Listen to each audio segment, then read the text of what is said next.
Hi there, Rabbi. Evening, Joe. Very official looking, and thank goodness because we have a crisis. My daughter's Instagram account was hacked this evening, and evildoers are, even as we speak, using her name in vain and foisting on her many followers all sorts of nefarious deeds. Preying on the young, preying on the elderly. I am old. I have had more than one letter from a prince of Uganda suggesting that millions are at my disposal. Who are these guys? What special ring of hell is saved for them? You have a couple of different questions there.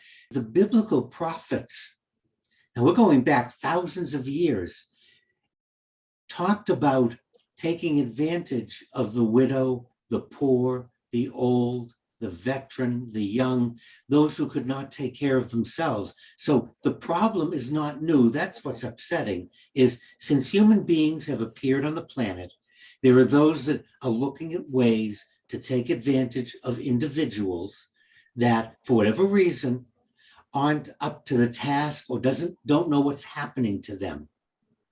And that in itself is upsetting, because what you're saying is nothing has changed for 5,000 years.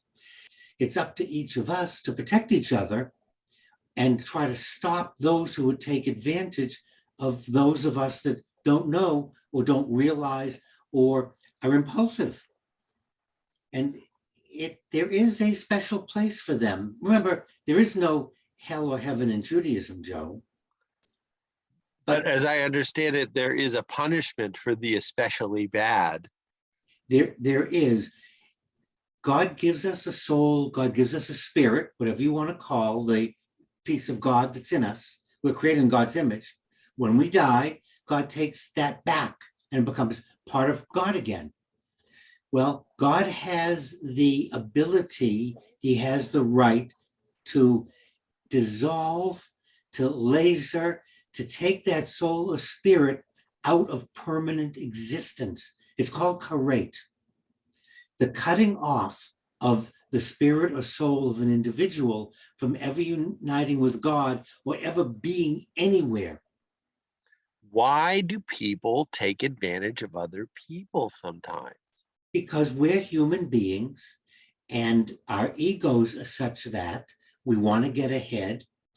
And listen, if you look at a herd of animals, the lions and tigers and bears don't go after the lead animals. They don't go after the strongest animal. They go for the straggler. They go after the weak because they're easy game. And so we're animals, we're human beings, so we're going to go after the easy game. And again, the Torah warns against that. All these people who claim to believe in God or might think they believe in God are violating a prime directive. You don't take advantage of the weak. Don't put a stumbling block before the blind. Don't curse the deaf.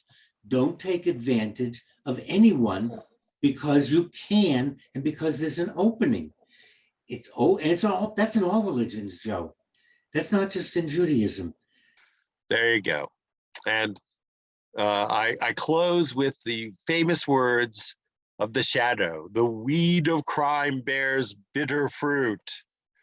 The shadow knows. Good night, Joe.